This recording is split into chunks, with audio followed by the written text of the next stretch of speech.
llegar a los extremos, tendríamos que ir propiciando un diálogo entre el poder central y el poder local.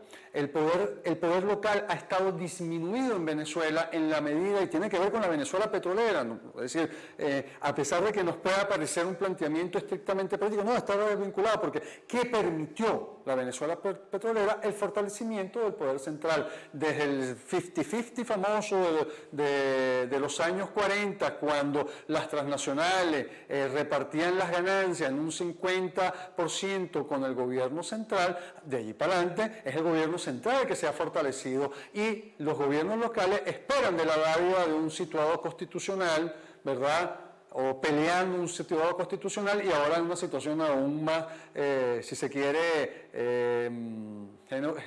de arrodillamiento a la hora de pensar en estructuras mucho más atomizadas, como son los consejos comunales, que ninguno, los 20.000, 30.000 consejos comunales, no van como permanecen aislados porque no tienen una conexión entre ellos, sino es una conexión unidireccional con el poder central, no tienen la capacidad de articulación, y los presupuestos que pueden pedir cada vez van a ser más de miseria. Nosotros necesitamos un poder central, un poder local realmente fuerte, un poder local con una base territorial que le permita de alguna manera hablar no solamente de sus calles y sus avenidas, sino de sus aguas, de sus bosques, de sus suelos agrícolas, de sus servicios ambientales, porque sin eso no van a poder tener una base territorial real, van a tener una base territorial prestada de otras bases territoriales. Entonces es mentira que yo resolviendo lo que puedo resolver en mi cuadra voy a resolver todo lo de mi vida, porque es una falacia. Y es allí donde uno tiene que entender que el poder local tiene que ser además un poder territorial sobre territorios que tengan capacidad, si no de autonomía, por lo menos bases de recursos que permitan el encadenamiento sustentable de los trabajos o de sus formas de trabajo, que tendrían que ser también sustentables. Formas de trabajo, formas de aprovechamiento, transformación, producción, reproducción de la naturaleza basado en recursos naturales, respetando los límites de las bases ecológicas, seguramente serán trabajos que también van a estar guiados por la óptica de la sostenibilidad.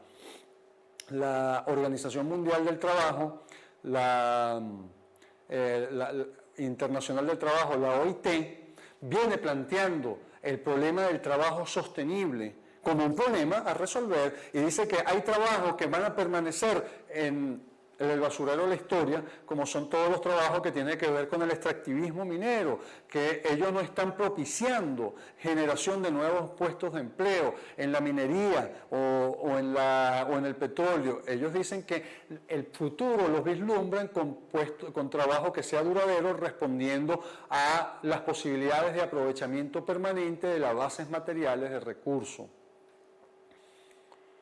Bases materiales de recursos que también dan posibilidades, porque cuando uno habla de bases materiales de recursos, no es que nos vamos a quedar en el modelo primario exportador, ¿verdad?, que en el cual de alguna manera Venezuela en estos 90 años, a pesar de todo, se ha quedado. Aquí hay un gran fracaso de lo que es el desarrollo aguas abajo del petróleo, que nos podría dar un libro blanco del petróleo. Es decir, además del libro negro del extractivismo petrolero, existe un libro blanco que tiene que ver con todo lo que significa el petróleo, en tanto que bien con capacidades de generar una industria petroquímica, una industria que pudiese ser hilvanar, y además petroquímica, que tampoco tiene por qué ser la petroquímica que de las casas, de las petrocasas, es decir, hay una petroquímica de bajo impacto, pero no con el adefesio que ocurrió, que es una denuncia que hay que hacer, la manera como aquí se ha venido tratando de utilizar el PVC. La petroquímica no es nada más PVC, ¿verdad? No es nada más fertilizante fosforado que contaminan. Eso puede ser también generación de nuevas proteínas que vienen, porque recordemos que el petróleo es materia prima. De hecho, yo recuerdo mucho que cuando me iniciaba en esto, me impactó mucho la noticia de que en la Universidad de Viena estaban tratando de sacar comida del petróleo, proteína del petróleo, porque hay que recordar que, bueno, que el petróleo es orgánico, ¿no? Al final, lo que pasa es que es un depósito energético que su tiempo de uso, su tiempo de aprovechamiento humano es tan instantáneo y lo que hacemos es liberar una cantidad de energía que ha venido acumulándose, es decir, el potencial energético, y el problema del petróleo no es tanto en su naturaleza, sino en tanto a la manera como lo usamos, en cómo cada vez que nosotros apretamos el acelerador del carro se liberan 10.000 kilocalorías. 10.000 kilocalorías es la cantidad cada vez que bajamos, prendemos el carro en la mañana, si son de los carros que hay que bajarle, es lo que equivale a la comida de 5 personas que en un segundo nosotros quemamos. Nosotros para tener metabolismo basal más o menos y estar activos en el trópico, nosotros necesitamos, cuando mucho 2.000, pero podemos subsistir bien entre 1.500 y 1.700, 10.000 kilocalorías, no son 5, son como 6, 7, y eso en un segundo, es decir, la cantidad de arroz, la cantidad de carne, de vegetales que una persona necesita para comer durante todo un día, nosotros la quemamos en un segundo. Por eso el problema es la liberación de energía y a lo cual este planeta no puede estar, porque algo que ha venido acumulando el planeta, ¿verdad?, producto de la descomposición de los seres vivos por millones y millones de años, que nosotros, por comprender, con pasarle el switch, lo quemamos así de manera instantánea, claro, estamos desbalanceando energéticamente al planeta, y es ahí donde las consecuencias son las que tenemos, el cambio climático, el aumento del calor, etc. Eso se resuelve con el poder local. De hecho, hay todo un movimiento a nivel internacional de adaptación al cambio climático,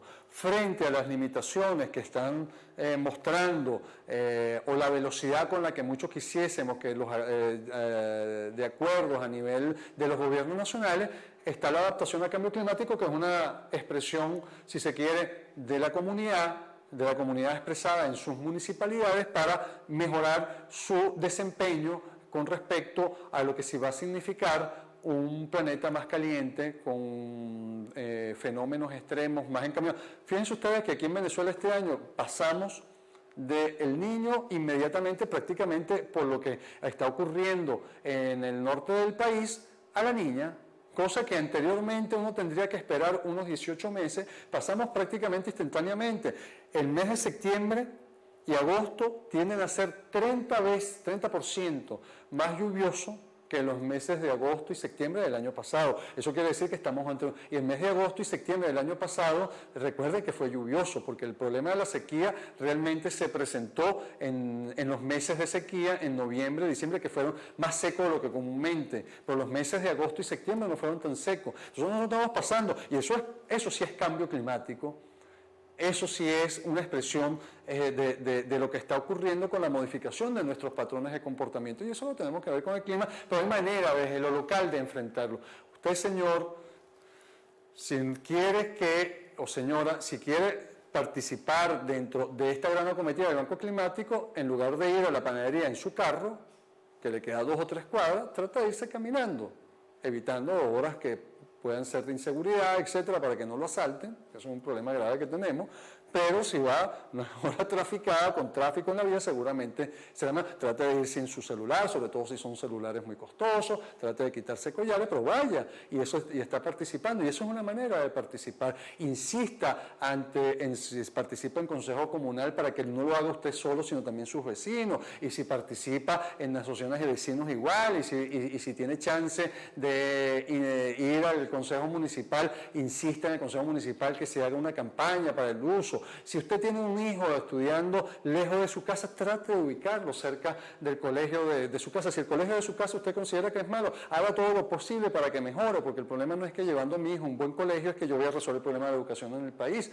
Pero si usted resuelve además no tener que transitar toda la ciudad, y además que el niño tenga que levantarlo a las 6 de la mañana y poder aprovecharme, hágalo. Entonces es una manera de participar frente al cambio climático, es una manera de usted tratar de propiciar, y tiene que ver con nuestra conducta desde lo local. No hay que esperar que todo lo resuelva desde arriba. Nosotros localmente podemos empezar a ensayar cosas. Tenemos que repensar, cuando uno habla de poder local, entonces uno habla de la sociedad civil, entendida como una relación voluntaria, ¿verdad?, de ciudadanos que tratan de promover sus intereses, ideas, ideales, ideologías frente a los grandes poderes económicos y políticos. Eso es la sociedad civil. a pesar de que en este momento, ya no en el mando del proceso, dijo que cómo se comía la sociedad civil es esto, ¿verdad? Nosotros como sociedad, como gente que no participamos ni del gran poder económico ni del gran poder político, ¿cómo hacemos para que nos sea respetado? Y tenemos que organizarnos como un bloque de poder, pues frente a esto, como expresando nuestros valores ciudadanos, nuestros valores en tanto a ideales que tenemos, a intereses que defendemos, y ¿por qué no? Ideología, que es una palabra que uno no tiene que tenerle miedo y hay que utilizarla como verdad, como conjunto de ideas y valores y principios que de alguna forma nos van orientando nuestra acción, porque no es que nuestra acción sea impoluta, sino que no, defendemos también nosotros nuestros intereses, nuestras visiones, y es allí donde tenemos que tratar de enfrentarnos a una visión desde la sociedad, una visión que no está persiguiendo el poder político ni el poder económico, pero sí la mejora de la calidad de vida, la mejora de nuestras condiciones de vida, en ese buen vivir, ¿verdad?, al que todos aspiramos y que se está convirtiendo en un concepto que trata de evitar en muchos casos todas las deformaciones que implica la palabra desarrollo. Ese buen vivir tiene que ver con ir más allá de la política partidista, más allá del poder por el poder. Ese buen vivir tiene que ir más allá también de pensar en el beneficio de mi bolsillo, y también cómo yo hago para ser una persona que, además de estar preocupada electoralmente y de estar preocupado por la economía de mi casa, pueda compartir con mis vecinos, pueda disfrutar mi calle, pueda evitar grandes desplazamientos en la ciudad, pueda recorrer peatonalmente mi ciudad, pueda de alguna manera, porque recorriendo peatonalmente mi ciudad es que puedo sentir la ciudad, porque en el carro realmente no la siento. En el carro lo que puedo sentir es el aparato de sonido que tengo, evitando el tráfico, etcétera, ¿no? De toda la gente que, igual que yo, lo único que hace es estar montado en un carro para ir de su casa al trabajo, de su casa al colegio, o del colegio al trabajo, etcétera. Eso obliga a pensar en gobiernos empoderadores. Hay gobiernos castradores y hay gobiernos empoderadores. Entonces, un poder local tiene que tratar de propiciar, ¿verdad?, esos gobiernos que logren de alguna manera empoderar y permitir que las fuerzas creativas de las localidades emerjan o reemerjan en muchos casos. En muchos casos es un genius locus que ha estado como adormecido en el momento que todo, en el caso de Venezuela, todo depende del petróleo. Esa Venezuela, esa otra Venezuela, además de ser ecológica, tiene que ser con una gran explosión de la diversidad social, ¿verdad?, que tiene el venezolano. Un país que está enclavado entre los 0 metros sobre el nivel del mar a los 5.000 metros, tú no lo puedes acostumbrar nada más a comer maíz o yuca, pues, para decirte algo. Es decir, hay unas grandes opciones que tienen que ver con la posibilidad de desarrollo local que puedan tener las distintas fuentes de agricultura. Tampoco puedes obligarlo a comer nada más ganado vacuno, ¿verdad? O nada más tienes que obligarlo a comer ensalada de lechuga americana. Es decir, existe un gran potencial, pero ese gran potencial tiene que estar visto, logra surgir, logra emerger, logra reemerger en la medida en que la gente localmente vuelva a reencontrarse con su base natural, con su base territorial. Y eso no quiere decir que dejemos de ser venezolanos, ¿no? Hay una identidad nacional que evidentemente nos va a mantener unidos en cuanto a historia, en cuanto a legados culturales que son propios y que son comunes a todos los ámbitos geográficos del país, pero hay una especificidad local que hay que rescatar, la especificidad de la pizca andina, la especificidad que pueda tener el pescado en los llanos, la especificidad que pueda tener recolección en el Amazonas, productos de la recolección frutal en el Amazonas. Son todas cosas que han desaparecido. En el Amazonas venezolano nosotros tenemos las mismas especies que en el Amazonas brasileño. Especies con los cuales vegetales, con los cuales los brasileños, el cupuazú, para decir algo que nos da algo muy parecido al chocolate, que lo tenemos en nuestro Amazonas venezolano, en el estado de Amazonas y también en algunas localidades, pero nosotros desconocemos totalmente. Entonces, hemos perdido esa capacidad y ese despliegue de posibilidades y nos hemos convertido en una fuente, en una expresión cada vez más homogénea de un poder central, cosa que no pasa en todos los países. El mismo caso de Brasil, que no es tan solo un problema de grandeza, de tamaño territorial, de extensión, sino también de haber valorado siempre lo local por encima de lo central, ¿verdad? A pesar de tener un poder central importante en Brasilia y que anteriormente era Río de Janeiro, las localidades jamás perdieron. El hecho de ser república federativa se lo tomaron en serio. Nosotros es el que tenemos como república federativa mucho más años que la brasileña, nunca nos lo tomamos en serio y en este proceso de recentralización la cosa ha empeorado. Tuvimos unos años donde se abrieron algunas posibilidades, con algunos errores, evidentemente, con todo lo que significó la descentralización. No siempre los que llegaron a ejercer poderes eran para empoderar a la gente. En muchos casos el empoderamiento de la gente fue sustituido por el negocio que tenía que tener el alcalde o el gobernador, pero era un proceso que teníamos corregirlo y continuarlo, pero no brutalmente volver a la recentralización que me parece que apaga totalmente toda posibilidad de que emerja la localidad con toda su contundencia, con todo su variopintismo, con todo su colorido particular, y es a esa Venezuela petrolera tiene que ser una Venezuela variopinta donde las localidades, en función de sus posibilidades, sus particularidades, se exprese en el uso de recursos naturales renovables, los bienes y servicios que la biodiversidad venezolana nos ofrece, y una biodiversidad que tiene evidentemente un marco amplio de opciones y posibilidades, como le digo, repitiendo, si vamos de los 0 metros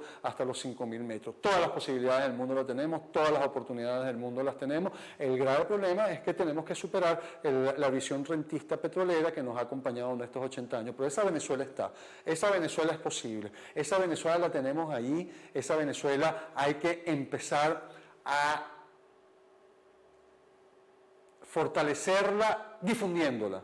Y eso es un gran trabajo que nos queda. Ustedes como comunicadores, posiblemente desde cada una de sus localidades, pudiesen hacer mucho para que esa Venezuela emerja, esa Venezuela no quede en el olvido o en la invisibilidad y empiece. Y mientras más rápido mejor, porque van a hacer falta opciones, cada vez va a hacer más falta opciones. Fíjense ustedes, con un precio del barril a $70 y las limitaciones que tiene la economía venezolana, y así crezca a $140, vamos a seguir con limitaciones porque sencillamente el modelo rentista está haciendo agua. 30 millones de venezolanos no pueden depender exclusivamente del petróleo. Además que la dependencia del petróleo nos ha obligado a la agricultura de puerto, nos ha obligado a la importación de cualquier cachivache desde afuera, nos ha obligado a tener una visión de vida no sustentada en las posibilidades y limitaciones de nuestra tropicalidad como país, sino en lo que hacen otros países, lo cual nos crea, ¿verdad?, una desvinculación naturaleza, sociedad, territorio, gente, que nos lleva a la esquizofrenia total. Es decir, nosotros queremos tener pautas de consumo de otros países viviendo en un medio tropical, entonces tú de repente ves a la gente que va a su trabajo con una corbata, ¿no? Una ciudad donde al mediodía, en cualquier época del año, la temperatura en Caracas llega a los 28, 29 y en épocas muy calurosas puede llegar la temperatura extrema en algunos sectores de la ciudad hasta 30, 32 grados. ¿Qué haces tú con una corbata? ¿Qué haces tú con una corbata en Valencia, que es peor que Caracas? ¿Qué haces tú con una corbata, imagínate, en Maracaibo? ¿no? Para decir algo que puede ser muy elemental, pero que expresa realmente unos patrones de conducta que son totalmente desquiciados, ¿no? Con respecto a la base tropical que tenemos. Y bueno, a lo mejor la guayabera debería ser la mejor vestimenta, como nos han enseñado tradicionalmente, y que quedó oculta. Ahorita parece que hay un revival de la guayabera, de mucha gente vistiendo guayabera, sobre todo la roja parece que se vende mucho últimamente. En todo esto hay una estrategia que debe ser clave, y es el rescate del poder municipal. Si hay algún poder que nos da la pertinencia local, no es la gobernación ni es el Consejo Comunal. El Consejo Comunal porque es muy pequeño, la gobernación porque es muy grande, en muchos casos, y lo que está como más al alcance de uno es el municipio, que conforma los espacios primarios para la participación ciudadana, para la planificación, diseño, ejecución, control y evaluación de la gestión pública, porque al final nos interesa es eso. Y es allí donde una Venezuela distinta pudiese emerger, porque nunca va a emerger por el gobierno central, a menos que los gobiernos centrales lleguen ya a la imposibilidad de seguir extrayendo petróleo. Pero si nosotros queremos catalizar el cambio, si nosotros queremos acelerar el cambio, cada uno desde nuestros municipios, atrincherándonos en nuestros municipios, ¿verdad? Y en lo que podemos hacer desde la perspectiva de nuestros asentamientos, del lugar donde vivimos, pensando más allá de la cuadra en todo lo que es la ciudad donde vivimos, o el pueblo donde vivimos, o el territorio donde vivimos, pudiésemos estar haciendo realmente mucho. Y en la medida que eso lo vayamos constituyendo en redes, como diría Buchin, de poder local confederado, una confederación de municipios, un poco lo que establecía Buchin para acabar con el poder de Washington. Nosotros no queremos acabar con el poder de Miraflores, pero sí un contrapoder local. Un contrapoder que además, en momentos como los actuales, tiene que estar también en la comprensión de que nuestros partidos políticos no entienden la necesidad de un cambio alternativo. Venezuela, desgraciadamente, está entre dos opciones, todas visualizan que su futuro va a estar en la medida en que le pongan la mano al petróleo. Nadie está pensando en la otra Venezuela, exceptuando, bueno, sí, casi nadie. Hay algunos que están incipientemente